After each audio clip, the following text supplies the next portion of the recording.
İlimizde sağlık hizmetini birinci basamak koruyucu sağlık hizmeti, ikinci ve üçüncü basamak tedavi edici ve acil sağlık hizmetleri olarak 3 ana bölüme ayırabiliriz.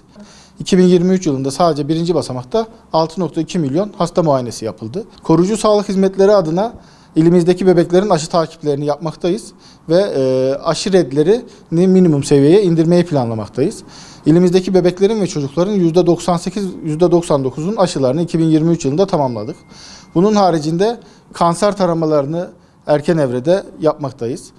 Bununla ilgili meme kanseri için mamografi çekimleri, servis kanseri için HPV dediğimiz örneklerin alınması, bunun yanında da kolon kanseri için de gaytadaki izli kan dediğimiz büyük abdestten tahliller yapmaktayız.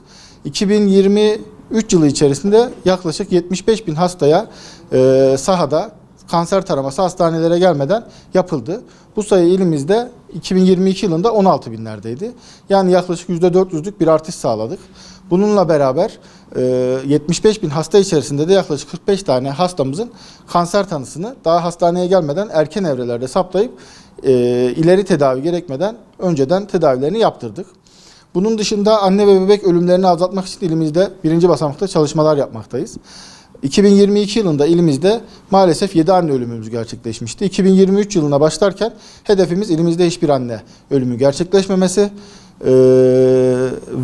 idi. Fakat 2 anne ölümümüz ilimizde gerçekleşti. Maalesef bu nedenle üzüntülüyüz. 2024 yılında hiçbir anne ölümü olmamasını hedeflemekteyiz ve gebelerimizi bu minvalde çok sıkı takip etmekteyiz. İkinci, üçüncü basamakta sağlık hizmetini biz kamu hastaneleri olarak, özel hastaneler ve üniversite hastaneleri olarak ilimizde 3'e bölünmüş halde yürütmekteyiz. Kamu hastanelerinde ilimizde muayene randevu problemine karşın önlemlerimizi 2023 yılında ciddi şekilde arttırdık. Size şöyle bahsedeyim. 2022 yılında ilimizde toplamda MHRS kapasitesi olarak 1,8 milyon MHRS kapasitesi açılmışken 2023 yılında biz bu kapasiteyi 2,9 milyona çıkardık ve %60'lık bir artış sağladık. Bunun dışında kamu hastanelerinde 2023 yılında bir önceki yıla nazaran ameliyat sayılarını %25 arttırdık.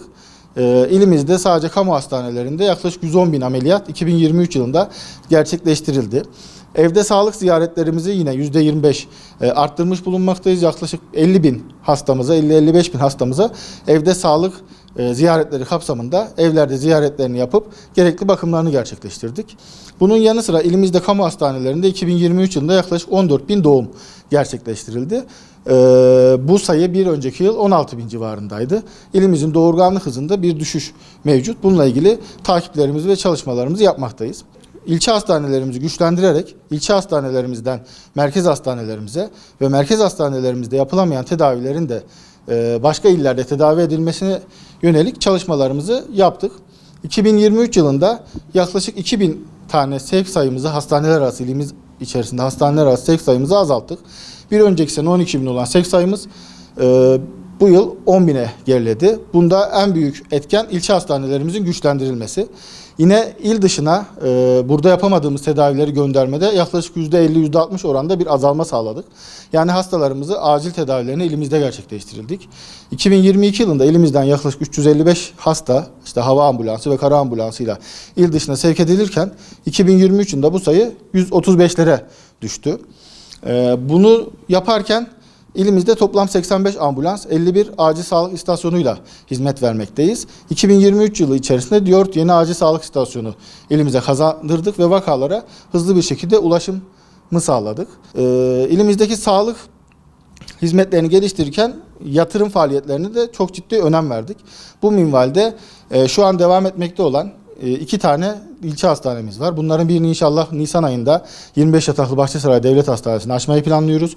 Ekim ayında da 50 yataklı Gevaş Devlet Hastanesi'ni açmayı planlıyoruz. 2023 yılında Erciş ilçemize bir 30 ünitlik ağız diş sağlığı merkezini açtık. Şu an günlük yaklaşık 800 hastaya poliklinik hizmeti vermekte. Yine inşallah 2024 yılı içerisinde yatırım planına alınan ve ihalesi yapılıp temelini atmayı planladığımız Başkale Devlet Hastanemiz, 800 yataklı Şehir Hastanemiz, 150 yataklı Bostaniçi Devlet Hastanemiz, 150 yataklı Muradiye Devlet Hastanemiz, 150 yataklı Erciş Devlet Hastanesi'nde yapılacak ek bina ve yine şehir merkezinde Edremit'e 50 yataklı ağız diş sağlığı merkezi yatırım planına alındı. Bu sene inşallah işlemlerini yapıp ihalelerini bitirtip temelini atmayı umuyoruz.